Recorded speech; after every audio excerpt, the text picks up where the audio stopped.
Hola, ¿qué tal? Bienvenidos a un nuevo video sobre la historia de México, en específico sobre la Revolución Mexicana, pero antes de empezar a ver todo sobre la Revolución Mexicana, vamos a ver todos los antecedentes que dieron inicio a la Revolución Mexicana.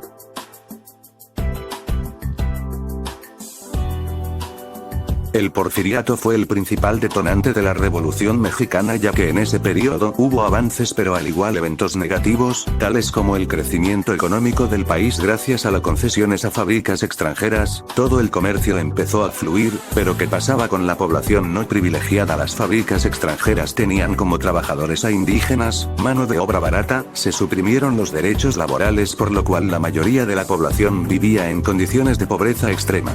Me da muchísimo coraje ver tanto dolor y tanto sufrimiento.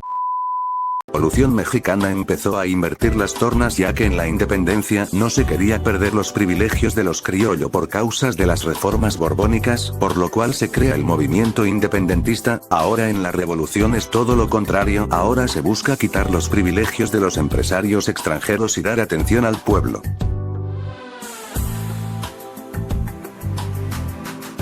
La huelga de Cananea fue una huelga laboral en la mina de cobre de Cananea, Sonora, México, contra la empresa Cananea Consolidated Copper Company, propiedad de un estadounidense llamado William C. Greene. La huelga es muy parecida a la de Río Blanco, Veracruz.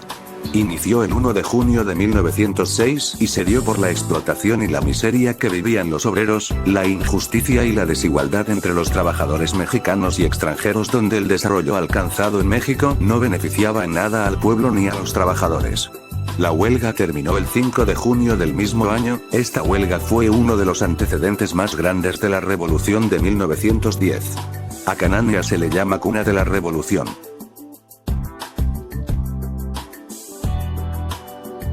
Huelga de Río Blanco. Los obreros solicitan la intervención de Porfirio Díaz, quien favorece a los empresarios y ordena la reanudación de labores en las fábricas el 7 de enero de 1907, no solo sin satisfacer las demandas de los trabajadores, sino que atentaban contra la libertad de asociación y prensa de toda la vida.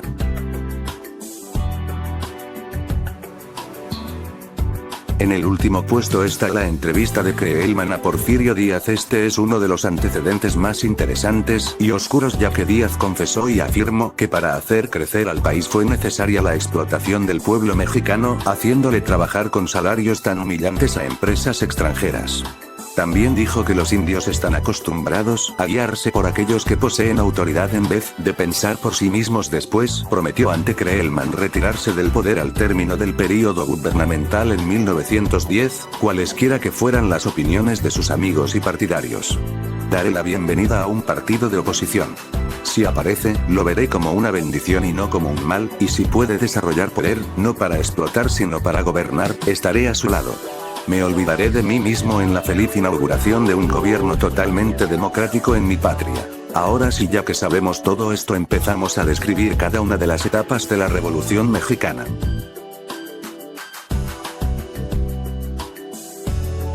La insurrección maderista fue el primero de los movimientos que conformaron la Revolución Mexicana. Fue dirigido por el empresario y político Francisco I. Madero entre 1909 y 1910. Su objetivo principal era lograr la regeneración democrática de México a través del sufragio efectivo, no reelección de los funcionarios públicos. Estas ideas fueron plasmadas por Madero en su libro La sucesión presidencial en 1910, que levantó ámpula entre la clase política mexicana e incluso permitió que Madero se entrevistara con el presidente Porfirio Díaz. Madero se presentó como candidato presidencial por parte del Partido Nacional Antirreeleccionista en 1910 contra Porfirio Díaz, aunque poco antes de las elecciones, Díaz lo encarceló y las elecciones fueron ganadas por el general Díaz. Cuando Francisco I. Madero estuvo encarcelado, creó el Plan de San Luis para el derrocamiento y desconocimiento de Díaz como presidente del país. El manifiesto fue fechado el 5 de octubre en San Luis Potosí y como consecuencia, se levantaría la revuelta contra Díaz el 20 de noviembre de 1910, que se extendería a toda la nación. El 25 de mayo de 1910, cuando Francisco León de la Barra tomó la presidencia de México, este convocó a elecciones presidenciales en donde el resultado arrojó como ganadores a Francisco I. Madero y José María Pino Suárez, quienes ocuparon el gobierno el 6 de noviembre de 1911.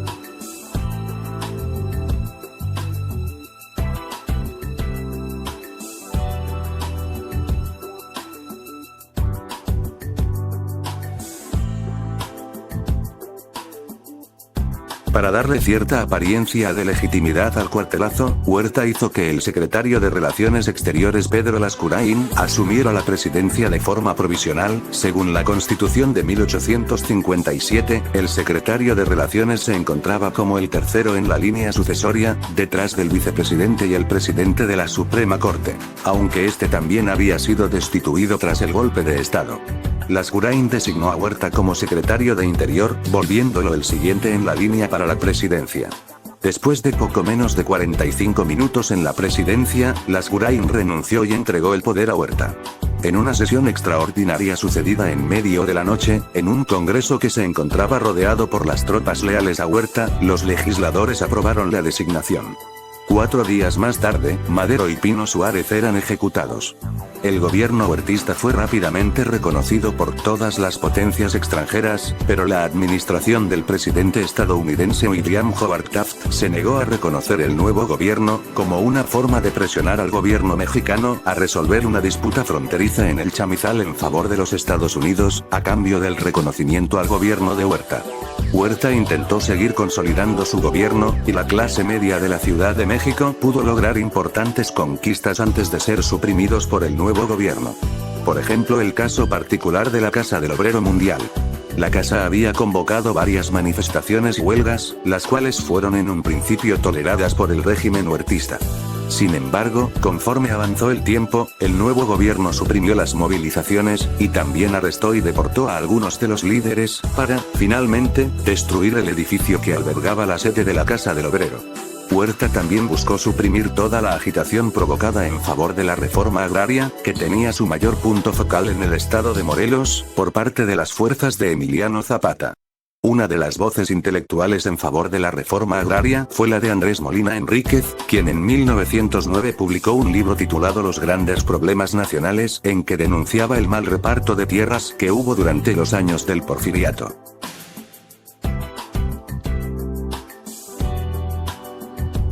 La etapa de lucha de facciones hace referencia a los distintos grupos que se crearon en la Revolución Mexicana, que mantenían ideologías e intereses diferentes y que fueron los motivos de la prolongada lucha. Desde su comienzo, la Revolución Mexicana no tuvo un carácter homogéneo, sino que consistió en una serie de revoluciones y conflictos internos, protagonizados por distintos jefes políticos y militares que se fueron sucediendo en el gobierno de la nación. En agosto de 1914 se desintegró el huertismo y Obregón entró a la Ciudad de México, mientras que los ejércitos de Villa y Zapata, que actuaban independientemente de Carranza y que habían logrado destruir diversos y poderosos ejércitos federales, en una campaña que duró de noviembre de 1911 a agosto de 1914, no fueron considerados ni convocados para tomar las decisiones que restablecerían la paz y regresarían el país al orden constitucional. Ante esta situación y en cumplimiento del Plan de San Luis Potosí, que establecía la realización de acuerdos entre los jefes revolucionarios para tomar decisiones sobre el rumbo de la revolución, los jefes militares convocaron a una reunión, la Convención de Aguascalientes, en octubre de 1914. Desde inicios de 1915 era claro que la lucha por el poder continuaría, ahora entre carrancistas, villistas y zapatistas.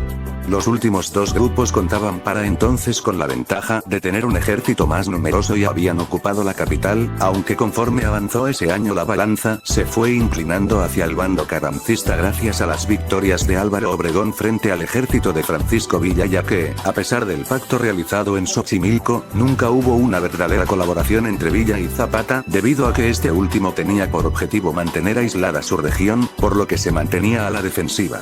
Algunas fuentes lo sitúan en el año de 1917, con la proclamación de la Constitución mexicana, o 1924 con la de Plutarco Elías Calles. Por otro lado, el historiador Alan Knig, de la Universidad de Oxford, incluso asegura que terminó en los años 1940. Sección desmintiendo la historia. En esta ocasión, vimos que en el Porfiriato no todo era color de rosa, sino que tenía un lado oscuro, el cual era hacer crecer el país a costa del maltrato y pago de los trabajadores mexicanos. Porfirio Díaz fue el primero en decir la ya famosa frase sufragio efectivo, no reelección, solo para evitar que Benito Juárez siguiera en la presidencia. Qué irónico, no reelección, cuando él se reeligió 7 veces. Al término de la Revolución Mexicana, se crearon una serie de instituciones que vinieron a garantizar los derechos derechos de los mexicanos a una vida mejor, que fue el objetivo que persiguieron los hombres y mujeres que participaron en este movimiento armado. Por ejemplo, se creó el Instituto Mexicano del Seguro Social para que todos los trabajadores tuvieran garantizado el servicio médico, para ellos y sus familias. La Procuraduría para la Defensa del Menor y la Familia. El Sistema para el Desarrollo Integral de la Familia. El Infonavit para dar vivienda a los trabajadores. La Secretaría de Salud, para llevar atención médica. La Secretaría de Educación para impulsar la enseñanza en todos los niveles, entre otros. Estas instituciones corruptas fueron creadas por el Partido Nacional Revolucionario. Su fundador fue Plutarco Elías Calles, o actual Partido Revolucionario Institucional PRI. Al principio todo pintaba bien, al pasar el tiempo cada una de estas sirven para saquear dinero. Si creías que Porfirio Díaz era un dictador que duró más de 30 años en el poder, el PRI con las mismas ideas y corrupción han estado en el poder durante 70 años. No es cambiar de candidato sino de partido. Ahora pasemos con los personajes principales y secundarios de cada una de las etapas. Insurrección maderista, Francisco I. Madero, Venustiano Carranza, Porfirio Díaz. Dictadura huertista, Manuel Altamirano, Breña Alvírez Martínez, Miguel Ahumada, Benjamín Arregúmedo, José Azueta, Manuel Azueta. Guerra de facciones, Emiliano Zapata en el sur del país, así como Francisco Pancho Villa. Su nombre real era Doroteo Arango, Álvaro Obregón y Pascual Orozco en el norte. Constitucionalista, Plutarco Elías Calles, Victoriano Huerta.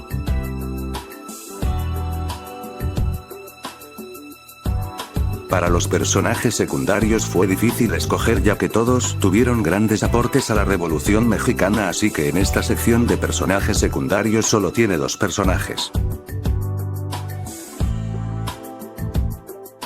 Felipe Ángeles regresa a México. Su trayectoria y experiencia como guerrillero y militar le permitió obtener la victoria en diversas batallas, entre las que destaca la toma de Zacatecas, ocasión en la que el general Francisco Villa venció a las fuerzas del entonces presidente Victoriano Huerta el 23 de junio de 1914. Durante la presidencia de Álvaro Obregón, Vasconcelos fue nombrado como secretario de Instrucción Pública. En su puesto realizó la primera reforma educativa, la cual elaboró desde la universidad, repercutiendo en toda la República Mexicana, y desde esa posición inició un ambicioso proyecto de difusión cultural. Esto ha sido todo por hoy, así que si te ha gustado y aprendido algo nuevo, me gustaría que me apoyaras con tu sabroso like y compartieras en tus redes sociales para que todos aprendamos sobre la historia de México. Recuerda que quien no conoce su historia está condenado a repetirla.